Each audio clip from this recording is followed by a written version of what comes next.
Hello viewers, আসসালামু আলাইকুম। কেমন আছেন আপনারা সবাই? আশা করি সবাই নিশ্চয়ই অনেক অনেক ভালো আছেন। আমি আলহামদুলিল্লাহ অনেক ভালো আছি।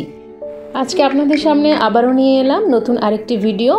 আশা করি আপনারা সবাই পুরো ভিডিওটি দেখবেন আর অবশ্যই লাইক করবেন আর কমেন্ট অবশ্যই করবেন। আর যারা যারা চ্যানেলটি সাবস্ক্রাইব করেছেন তাদের সবার প্রতি রইল অসংখ্য কৃতজ্ঞতা, অসংখ্য ধন্যবাদ আর অনেক অনেক ভালোবাসা। আর যারা সাবস্ক্রাইব করেননি তারা প্লিজ চ্যানেলটিকে সাবস্ক্রাইব করে আমাকে সাপোর্ট করবেন, আমার পাশে থাকবেন। আজকের ভিডিওতে আমি শেয়ার করব আপনাদের সাথে আমার জীবনে প্রথমবার চিকেন কোফতা বানানোর ভিডিও। তো অবশ্যই আপনারা পুরোটা ভিডিও দেখবেন, চিকেন কিমা থেকে শুরু করে শেষ অবধি পর্যন্ত পুরোটাই থাকবে এই ভিডিওতে। তো আজকে আমি ক্যামেরার সামনে আসিনি, এমনি ভিডিও করছি। কিমার জন্য আমি এখানে বোনলেস কিছু চিকেন নিয়ে নিয়েছি। এটা ফার্মের, এটা ওই আমার কাছে যে কিমার মেশিনটা ছিল ওটা আমি ব্যবহার করতে পারি না, ওই আপনাদেরকে প্রথমেই দেখিয়েছি, এজন্য আমি এটা নিয়ে নিয়েছি। এর মধ্যেই করব, জাগের মধ্যেই করব। দেখি কেমন হয়, ভয় ভয় লাগছিল। তো চিকেনটাকে আমি চাকু দিয়ে প্রথমে অনেকটা থেতে নিয়েছি। আর এই যে টমেটো করতে হবে, এটাও গ্রাইন্ড করতে হবে, পেঁয়াজ, তারপরে হচ্ছে বাদাম আর কাঁচামরিচ ছোটো ছোটো করে কেটে নিয়েছি। আর ওই আলু টিকিও বানাবো, সেজন্য আর কি একটু বেশি বেশি সব কিছু নিয়েছি। আলু অবশ্য আমি সিদ্ধ করে ফ্রিজে রেখেছি, কেননা সেটা ফ্রিজে রাখতে হয়। আর এখানে আমি গ্রাইন্ড করার জন্য এই ব্লেন্ডার মেশিনটা লাগিয়ে নিয়েছি, মোটরটা। তো এখন শুরু করব, দেখি এখানে ডালি কি হয়। প্রথমে আমি চিকেনটা ঢেলে নিলাম, সাথে দিয়ে দিলাম কিছু পেঁয়াজ,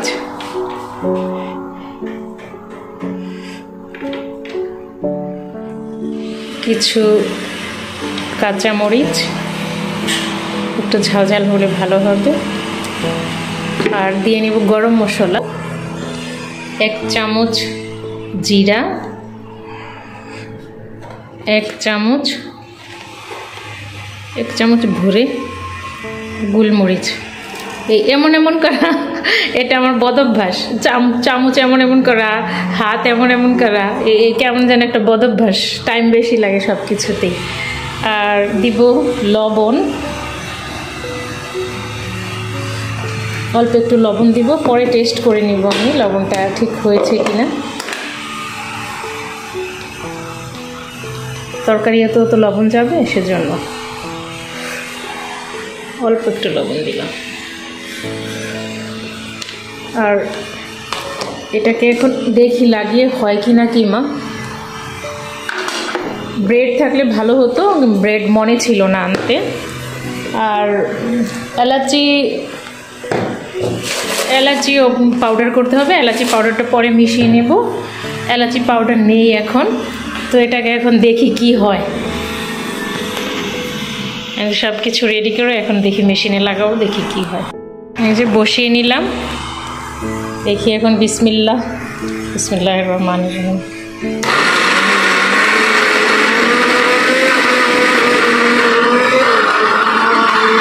চামচ দিয়ে একবার ঠিক করে দিয়ে তারপর আবার এখন অন করব।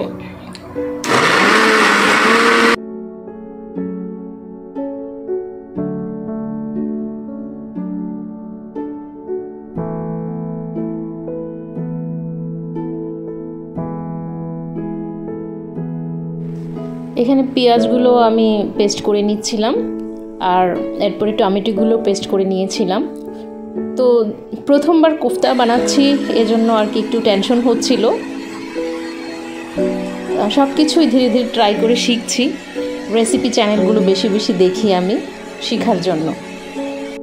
প্রায় রেডি। এই তো টমেটো এটা ব্লেন্ড করে নিলাম, পেঁয়াজটা, এই যে চিকেন কিমা, আলু দুটো যে সিদ্ধ করেছিলাম সেটাও এখন ম্যাশ করে নিব। আর এখানে একটু গরম মশলাতে নিয়েছি এলাচি, মৌরি আর দারচিনি, 3টা একসাথে পাউডার করে নিলাম। আর এটাতে এই যে দই, এটা করে নিয়েছিলাম, দই আর বাদাম। আর আটাও গুলে নিয়েছিলাম, কেননা আটা গুলাটা পরে একটা টেনশন থেকে যায়। তো আটা গুলে রাখলে তো তরকারিটা রান্না হয়ে গেলে পরে জলদি তাড়াতাড়ি আমি রুটি বানিয়ে ফেলতে পারি। যেহেতু আমার রুটি বানাতে হয় ডেইলি, আর বাংলাদেশের মতো তো ভাত রান্না হয় না, তাহলে এক চুলায় ভাত আর এক চুলায় তরকারি বসিয়ে দিয়ে আরামে সব কিছু করা যায়। তো এখন তো আমার সেই উপায়টা নেই, তো রুটি তো আমার বানাতে হয়, আর সেই জন্যই আর কি আমার প্রথম থেকে প্রস্তুতি গ্রহণ করা। আচ্ছা দেখি কি হয়, এখন রান্না শুরু করব। কিমাটার মধ্যে প্রথম মশলা টশলা দিয়ে বানিয়ে নিই। ওটা ম্যাশ করা হয়ে গেছে, এখন এটাতে আমি পেঁয়াজ মরিচ এগুলো দিয়ে নেব। পেঁয়াজ দিয়ে নিচ্ছি,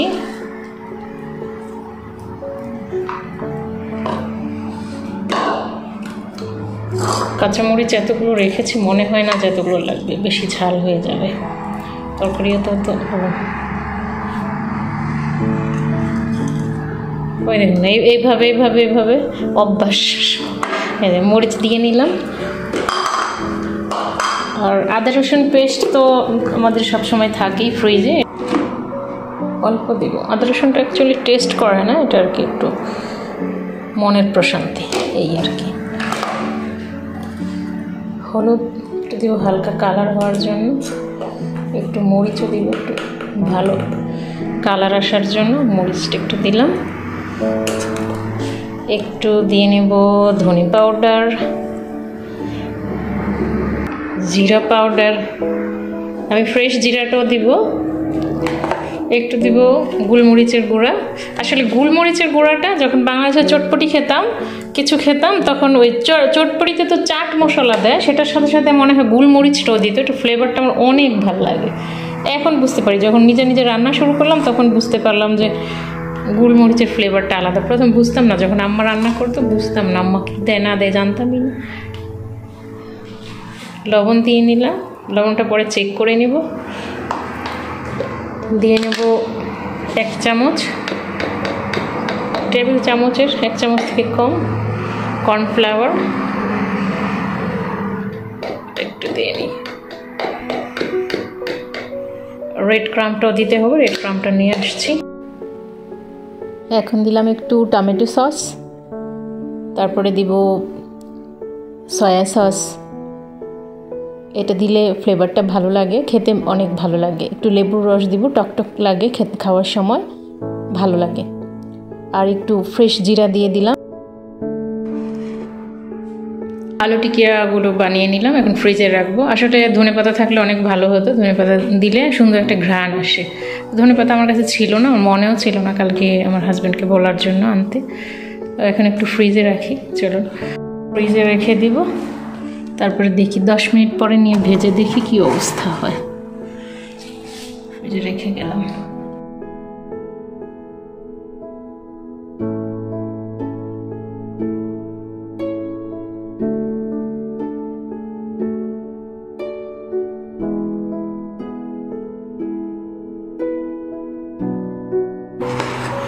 চিকেনেরটাও বানিয়ে নিলাম। ইউটিউবে দেখলাম গোল গোল বলের মতো বানাচ্ছিল, আর আমি এইভাবে চ্যাপটা বানালাম, আর ওটা ভালো লাগলো না, তাই আমি এইভাবে বানালাম। এটাকে একটু ফ্রিজে রেখে দিব, এটা ডিপে রাখবো সেট হওয়ার জন্য তাড়াতাড়ি, কারণ অনেক টাইম হয়ে যাচ্ছে, ভাজতে হবে। আমার হাজব্যান্ডের আবার ছুটি হয়ে যাবে, উনি এসে যাবেন। এটা রাখলাম ডিপে সেট হওয়ার জন্য।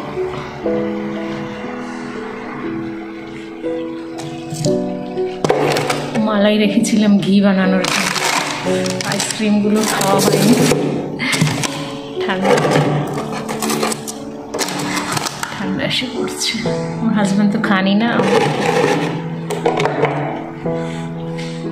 আর একটু পরে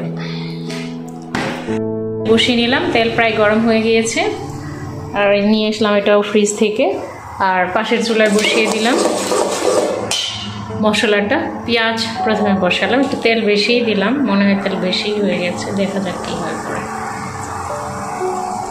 আর মশলা বাকি একটা ছোট দিয়ে এখন ট্রাই করব। বিসমিল্লাহির রহমানির রহিম।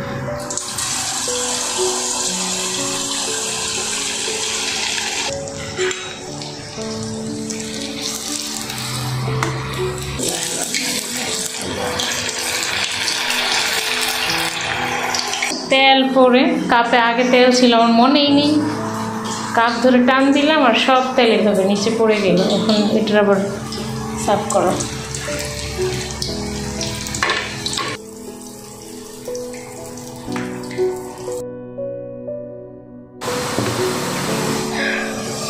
সবগুলো মশলা দিয়ে নিয়েছিলাম। এখন দিব দইয়ের পানিটা। এটাতে আসলে কোনো কী বলে সেটাকে ফ্রেশ অবস্থায় দেয়নি, আমি সব পেস্ট করেই দিয়েছি, পেস্ট আর পাউডার। কোনো আস্ত মশলা আমি এটাতে ব্যবহার করিনি। দইয়ের পানি অর্ধেকটা আমি দিয়ে দিলাম এখন মশলা কষার জন্য, আর বাকি অর্ধেকটা দিব যখন টিকিয়া দিয়ে দিব তখন সেটার উপর দিয়ে দিব।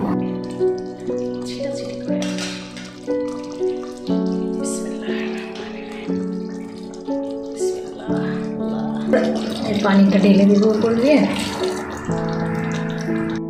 টিকিয়া বানানোর জন্য তেলটা গরম বসিয়েছিলাম, এটা গরম হয়ে গেছে। আসলে এটা এতক্ষণ হওয়ার দরকার নেই, তো আলুটা তো সিদ্ধই, ডিমটা কালার আসার জন্য আমি এতক্ষণ রাখছি। তো আমি ভেজে নিই, ভেজে আপনাদের সাথে শেয়ার করব।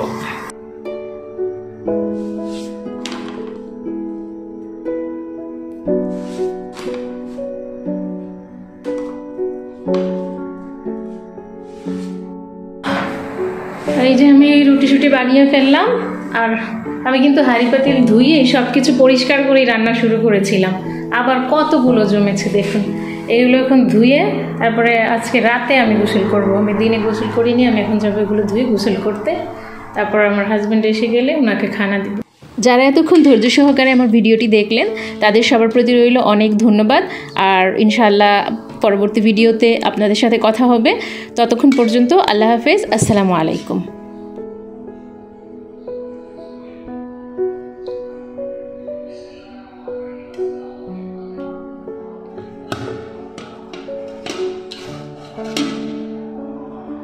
जिंदगी में पहली दफा मुंडे ने 4,20,000 रुपया अपने मकान से लाया, अपने घर के सारे अखराजात